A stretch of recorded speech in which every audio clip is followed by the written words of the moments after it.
bienvenidos a la Daily Hustle. Soy Enrique Byrnes y presidente de esa mejor cerveza. No Abate Porno Filter Network. Miguelito San Dieguito, not with us this afternoon. Will the Thrill Clark, not with us this afternoon. But as you guys know, we like to come on here and not only salute them, but salute each and every one of you properly. Yes, yes, yes, yes, yes, yes, yes. Woo! Remember this, folks, when we are juiceful, we are useful. And when we are juiceless, we are fucking useless. So, yeah, I am downstairs with a new setup solely because we have shitty internet. And at times we've had fantastic internet. It's been really, really good. I don't know what happened. You gotta ask my wife. It's the only way she can make sense of this is that there is no way, if that makes sense. I don't get it. We literally have two different internet providers, and now she's talking to me about somehow, for some way or for some reason, getting a third. I I have no clue. I really don't. I just know that we have a whole system in there that is so fucking complicated.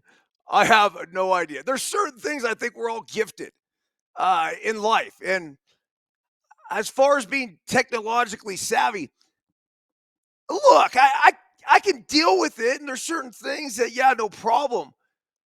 But there's also certain things that I just want nothing to do with it. Like the internet. I just want it to work. That's it. I just want to do my show. That's it. So now that I got all that out of the way, let's get rolling here. Got a fun show. Basically, a lot of the shows, I think, they're based on the Daily Hustle, right? The email communication that actually just went out, a little Buenos Tardes email.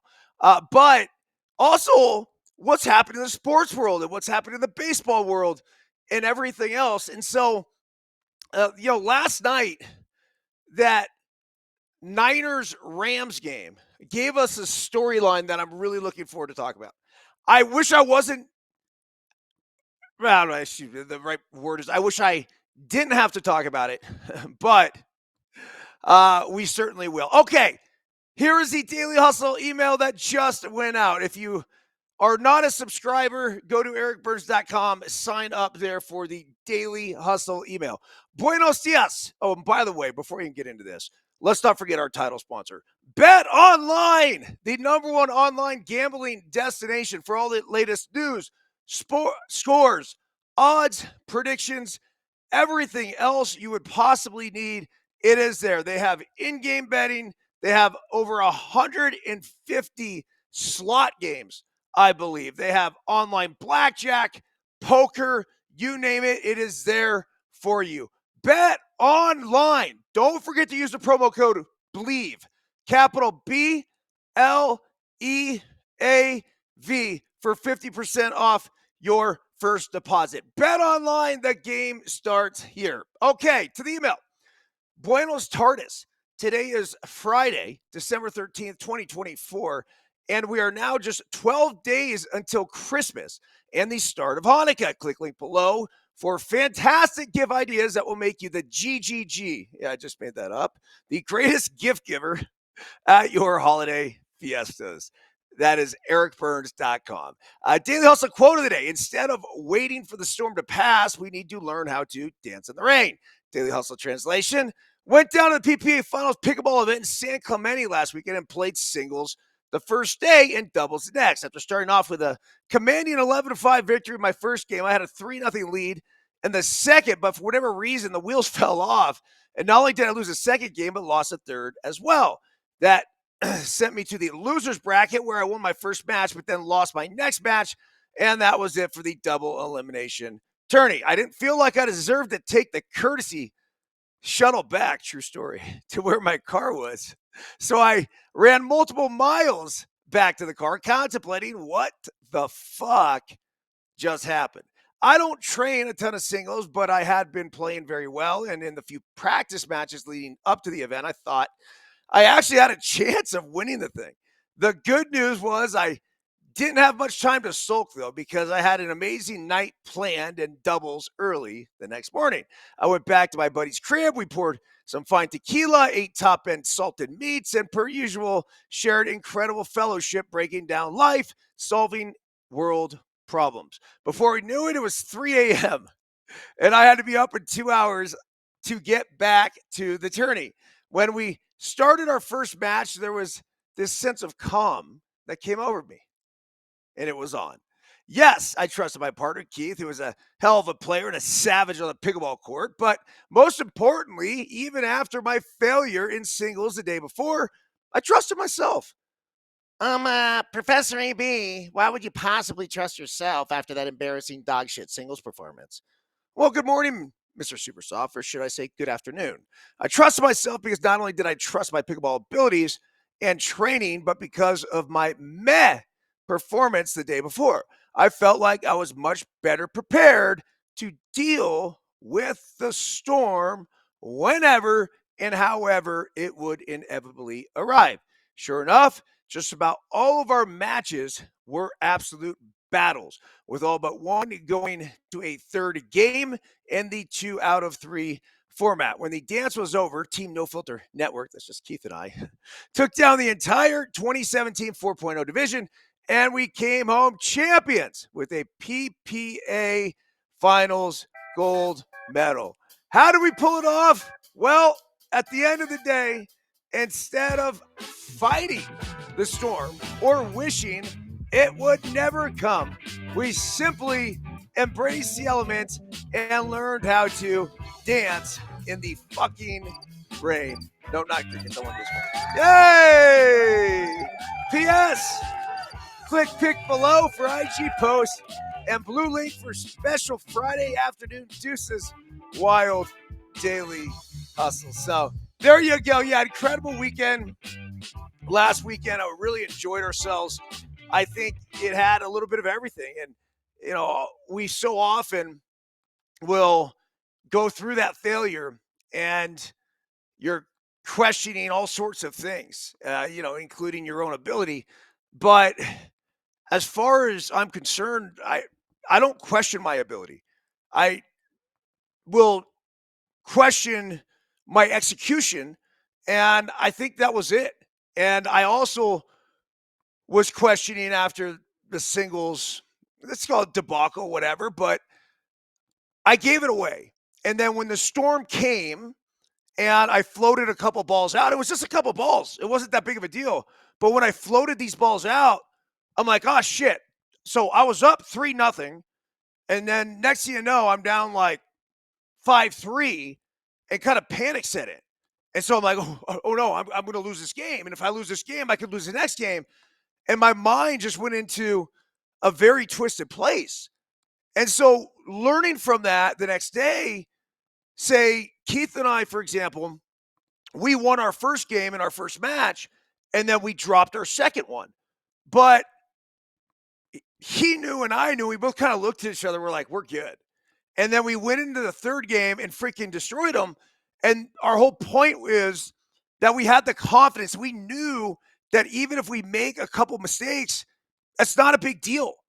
Let's just get back on track ASAP. There were 2 moments, and I think, Keith was a little shorter than mine, but where he just didn't make shots. It was like 3 or 4 in a row. I think that was in our second match.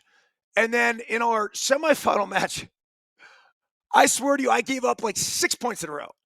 And I was like beside myself. I called timeout, and Keith and I kind of laughed about it. We're like, no big deal. Let's get back on track.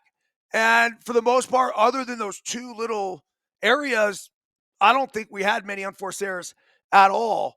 And it's just a matter of taming it, right? I think Kowalski talks a lot about it in his Mind Bender Mental Performance pod. But when things start going south, it's okay because they're going to. But it's who can stop it quicker, right? Who can make that turnaround? And it just comes with a mentality and a mindset knowing that, look, I've prepared, I've put in the work, I'm not missing by a ton, I'm close to where I need to be, and it gets you right back on track. So super cool experience going through that last weekend.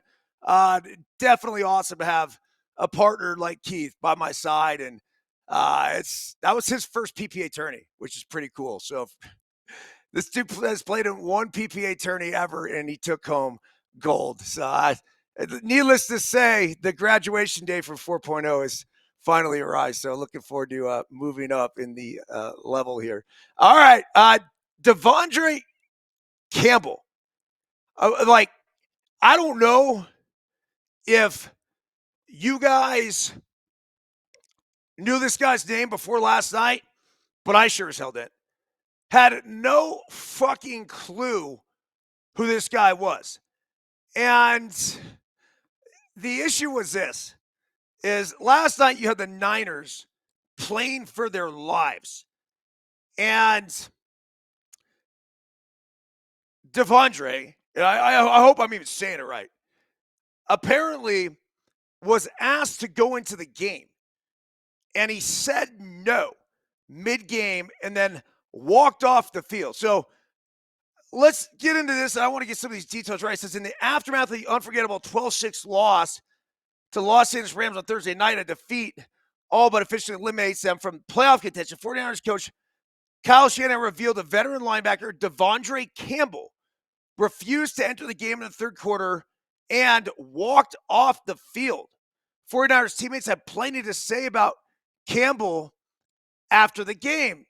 Here's a quote from George Kittle. I didn't really hear anything about it until I got in the locker room, so it's all brand new information to me. Kittle said, look, if you're on the roster and you suit up, you're expected to play. I think anyone in this building who gets asked to go in, I would say 100% everybody would die to get on that football field. I'm not very happy about it. I wish I heard about it on the field, but I didn't. Is that the reason we lost? Absolutely not. But it's hard to win football games when someone doesn't want to play football, especially when you're suited up. I've never been around anybody that's ever done that, and I hope I'm never around anybody that does that again. Campbell, who signed a one-year deal with the 49ers in March, started 12 games at linebacker this season. He entered Thursday night as the 49ers' second leading tackler this season, logging 79 tackles while playing 90% of the defensive snaps. Campbell was replaced as San Francisco's starting linebacker by Dre Greenlaw, who played Thursday night for the first time since tearing his Achilles in the Super Bowl. Some 49er teammates believe Campbell won't have a job in their locker room moving forward, not even as a backup. Quote, he's a professional. He's been playing for a long time. If he didn't want to play, he shouldn't have dressed, quarterback Javarius Ward said. It definitely hurt the team for him to do that. That's some selfish stuff to me. In my opinion, he's probably going to get cut soon. So it is what it is with that. Fellow cornerback De'Vondre Lanier shared a similar sentiment. All right, let's back up here. I want to get this correct. So you have this guy,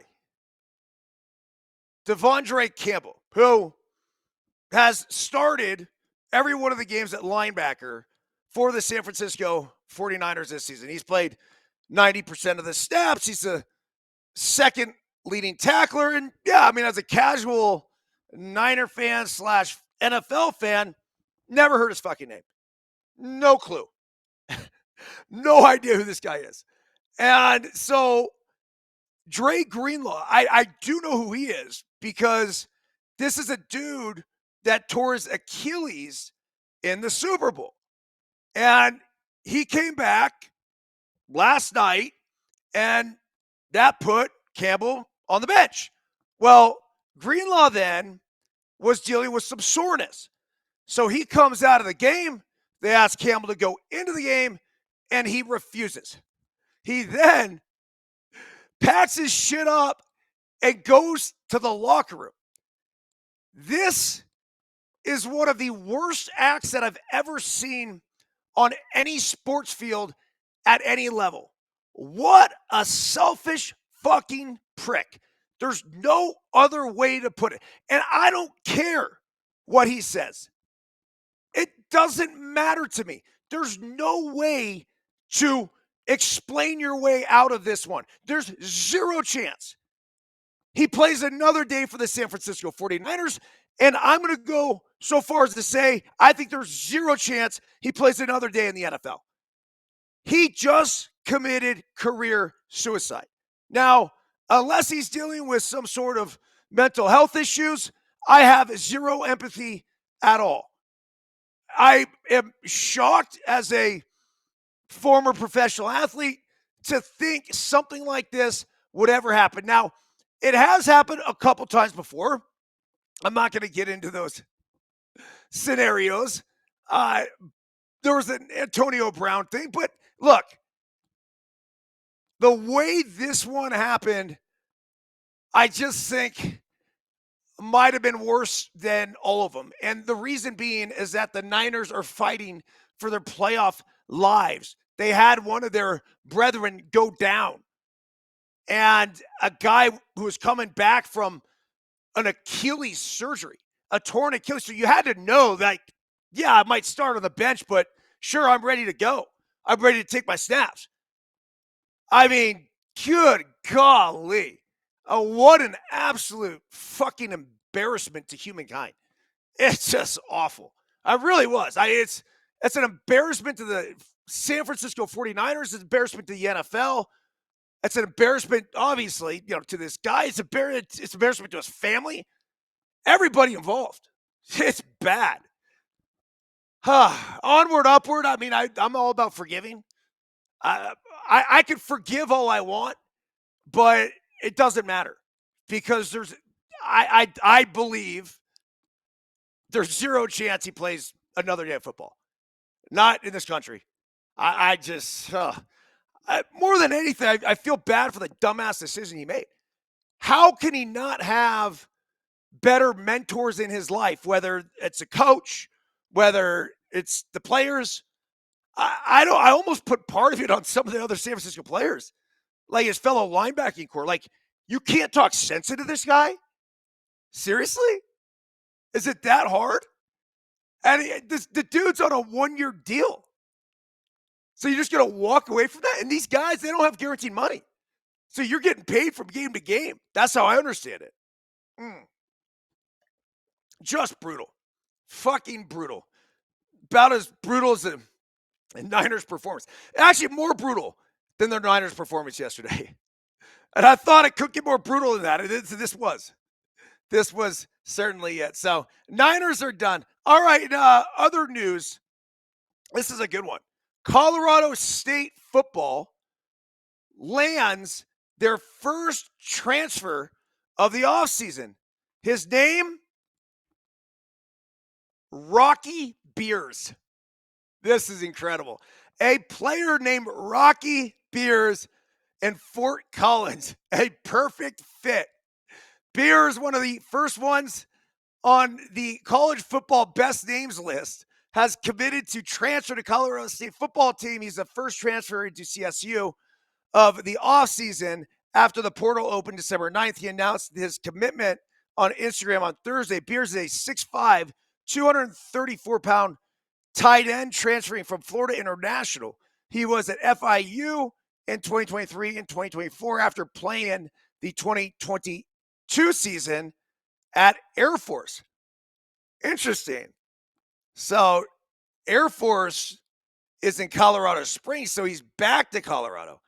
Good for him. So Rocky Byrnes making his second stint in the Rockies. And I imagine drinking beer at some point. Byrnes was injured. He had a hamstring in his first full game in 2024. I mean, who gives a shit? Just Byrnes back in Colorado. That's a big story. You got to be rooting for this guy. I mean, he's got the physical size and makeup to be an NFL guy. Yeah, you never know. Okay, yes, we have a snowstorm coming. It is coming fast. It is coming fierce. 3 different atmospheric rivers are floating this way. Significant travel impacts are expected along Interstate 80 over Donner Summit and Highway 50 over Echo Summit. Although the heaviest snow was expected to hold off until Saturday in the Sierra Nevada, a winter storm warning was to be in effect from 4 a.m. Friday, so that's today, to 10 p.m. Saturday. Along the west slope of the northern Sierra, the Weather Service warned a very difficult to impossible travel. Moderate snow was predicted throughout the day on Friday, with snow levels around 5,000 feet over I 80 and 6,000 feet on Highway 50. Donner Summit and Echo Summit were expected to pick up a foot of snow during the day Friday in the warm sector of the storm. Blustery winds were expected Friday, but not really windy outside, at least not yet, particularly in the overnight hours. Okay, so it's coming at night. Gusts up to 55 miles per hour at the passes, up to 120 miles per hour along the ridge tops. The strong winds could force ski lift closures. That's no good in the Tahoe Basin into Saturday. Snow will become heavy Saturday morning as the cold front marches toward the Sierra. Snowfall rates of 1 to 2 inches per hour from 7 a.m. to 3 p.m. That is Saturday. It will result in difficult driving conditions, so do not expect to go anywhere tomorrow morning. The passes are forecast to receive another 1 to 2 feet of snow. Higher totals are possible atop surrounding peaks. Gusty winds will continue. Only light snow is expected in the Tahoe Basin on Friday. Yeah, that's kind of what we've been getting all day. Just light. The heaviest precipitation remaining west of the Sierra Crest. However, the snow line will drop toward Lake Tahoe on Saturday afternoon. So it looks like tomorrow's going to be the big day. I know Sissy Smallfry already had her race canceled, but we certainly have a big one heading our way. Check this out. Bronny James had a 30-point night. He nearly doubles career high in the South Bay Lakers win. Bronny James, a rookie guard for Los Angeles Lakers and son of NBA superstar LeBron James, delivered the most impressive performance of his young career on Thursday night in his first G League road game. The 20-year-old scored a game-high 30 points for the South Bay Lakers in a 106-100 loss to the Valley Suns. James's he shot 13 of 23 from the field, 3 of 9 from beyond the arc, while adding 3 rebounds, 2 assists, 1 steal, and a block shot in 25 minutes. The breakout game was a significant milestone for James, who has struggled with limited opportunities and injuries in his rookie season, drafted 55th overall. Look, yeah, I get it. That's the potential we want to see. He's averaging 8.7 points and shooting a 30% clip. So the 30% clip is not very good, but it's everything I've heard about Bronny is that he's a great kid. So tough not to root for him. And whether or not he plays with LeBron, I don't need that spectacle. I don't really give a shit. I'm just rooting for the kid in general. Lot to live up to. But then again, I think when your father's that good, I don't think anyone expects you to live up to it, right? All right. Here is the Wilderness Wednesday on a Friday story of the day. Halifax runner attacked by an owl on a trail. An owl attacked a Halifax woman claws first on Thursday while she was running along a local trail, according to CTV. Hannah Bawley reported that she spotted the owl earlier in her evening run, sharing a photo of it, and moments later felt it pouncing at the back of her head. Oh, fuck that. At first, the owl hit her lightly. Bawley continued running, but the feathered creature went in for a second more aggressive attack. It felt like someone really had long nails and they were grabbing the back of your head, the 24-year-old said. Like they were sort of scraping their nails down your scalp and then pulling on your ponytail at the same time. Other people in the chain of Lakes Trail helped Bally scare off the owl as she reports that she sustained no injuries from the attack. What a great story. I mean, if you get out of it, no injuries. Bally, an avid runner and former member of the Halifax Mount St. Vincent's University cross country team, is a recent graduate of the Housie's Master of Public Administration program. All right, good for her. And good for that experience. I mean, owls are kind of, yeah. Exactly. Let's do one more here. Santander, by the way, now a legitimate option for the New York Yankees. Yeah, the one thing you knew when the Yanks lost Juan Soto, They were I and the reason why I've been so vocal about this is I want Yankee fans to know I think they're better off without him. I do. I just think it gives them more financial flexibility. If you tell me, look, Soto's wins if he averages out and he basically progresses the way he does, uh, similar to other guys who were at his level at his age. They were saying that his WAR would get to a certain number, whatever that is, right? 70, 80, 90, 100, who cares? But they were saying that with the value in dollars, it was about 12 to $13 million per win. I'm like, fuck, man. I don't know. Like, it wasn't that long ago. It was like $4 million a win is what teams were saying that they would pay for. So it's almost like they're paying for triple that amount. So look, Santander, 44 home runs last season for the O's. It'd be a big loss for the O's, but it certainly would strengthen that Yankees lineup. They need someone to hit behind Judge. That's going to be an issue. And, we'll see who that guy ends up being, but it's not fucking Jazz Chisholm. They need more. They certainly need more. This is kind of a cool story. David Wright, set to have his iconic number 5 retired by the Mets next season. One of the most beloved members in the Mets will return to Citi Field to receive the franchise's ultimate honor in 2025. David Wright, the former Mets captain, will see his iconic number 5 raised to the rafters in a ceremony before the team's July 19th game against the Reds at Citi Field. Super cool.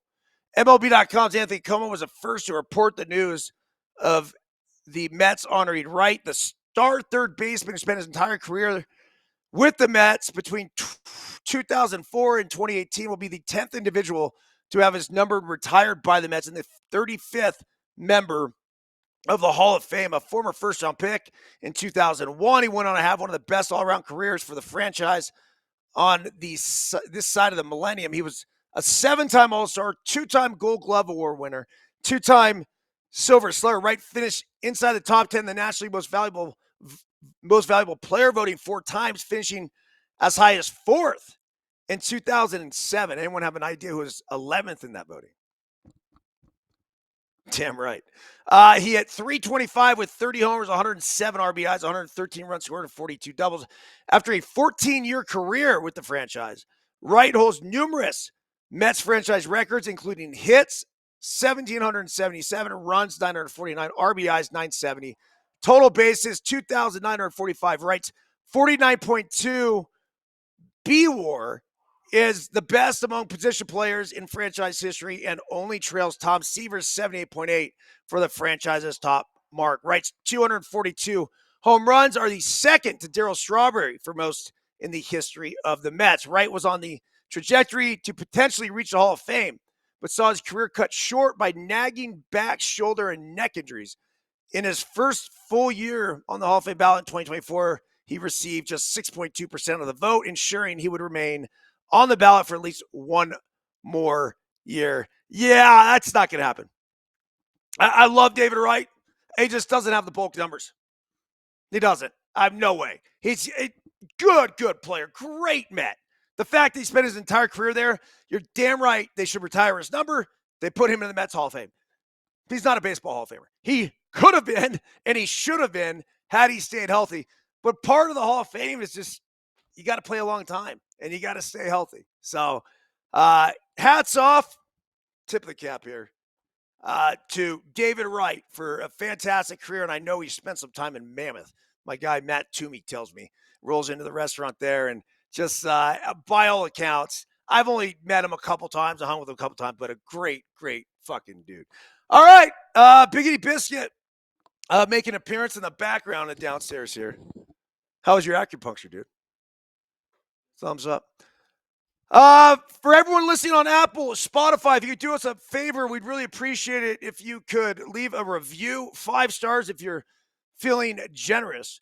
And yeah, that's about it. You write a little something to it, really helps everything. And don't forget to go pick up your foot reflexology board. Daily Hustle 222 Unfiltered Life Guidance from a Human Crash Test Dummy. The F It List or the Let Them Play Parenting and Coaching Guide to Youth Sports at ericbyrnes.com. We are now just 12 days away from Christmas and the start of Hanukkah.